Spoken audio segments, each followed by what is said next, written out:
Hi everyone, அஸ்ஸலாமு அலைக்கும். ரமலான் டே 18 நான் ஷாப்பிங் பண்ணலாம் அப்படின்னு சொல்லிட்டு தான் மயிலாடுதுறை வந்திருக்கோம். கொஞ்சம் கொஞ்சமாக தான் ஒருத்தவங்களா பார்க்கலாம் அப்படின்ற மாதிரி தான். ஒட்டுக்கா ஒரே நாளில் முடிச்சுட்டு வந்தா என்ன அப்படிமாங்க வீட்டிலலாம். ஆனால் அந்த மாதிரி முடியல, நோன்பு வச்சுக்கிட்டு அதே முடியல. Janata, easy buy, Max, Trends அப்படின்னு வாங்கினாலுமே லாஸ்ட் இயர்லேருந்து நான் அந்த பிளாக் ஸ்பேர்லேயும் ஹைசீனுக்கு பர்ச்சேஸ் பண்ணுறது இங்கே கொஞ்சம் கலெக்ஷன் நல்லா இருக்குது. ஸோ இங்கே வந்து அவருக்கு பார்ட்டி வேர் மாதிரி வாங்கிட்டேன். அப்படியே பக்கத்தில் இருக்க வம்சாக்கு வந்திருந்தோம். ஸோ அங்கேயும் நிறைய கலெக்ஷன் ரொம்பவே நல்லா இருந்துச்சு. சாரீஸாக இருக்கட்டும், பட்டுப்பாவாடை சட்டையாக இருக்கட்டும், இல்லைனா ஃபுல் லெங்த் கவுனாக இருக்கட்டும், எல்லாமே கலெக்ஷன் சூப்பராக வச்சுருந்தாங்க. வம்சாவில் ஆஃபருமே போயிட்டுருக்கு. 5%லேருந்து 50% வரைக்கும் ஆஃபர் போயிட்டுருக்கு. என் டாட்டருக்கு, எனக்கு, அம்மாவுக்கு எல்லாமே வம்சாவில் தான் கொஞ்சம் ஷாப்பிங் பண்ணுது. சண்டேங்கிறதுனால எல்லா ஷாப்ஸும் ஃபுல்லு.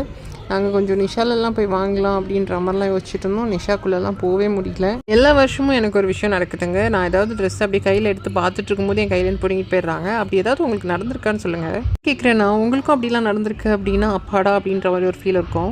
ஏன்னா நமக்கு மட்டுமே நடக்கும்போது ஒரு மாதிரி கடுப்பாக இருக்கும் இல்லையா. டே 18 ஆல்மோஸ்ட் ஒரு 60% ஷாப்பிங் வந்து முடிஞ்சிருக்கு. பேலன்ஸ் இன்னும் 40% இருக்குது. ஃபஸ்ட் இயர் சிம்மிச்சு வைரலாக இருந்துச்சு. இப்போ நிறைய ஸ்பேஸ் சில்க்லேயே அதோட ஃபேமிலிலேயே நிறைய வந்திருக்கு.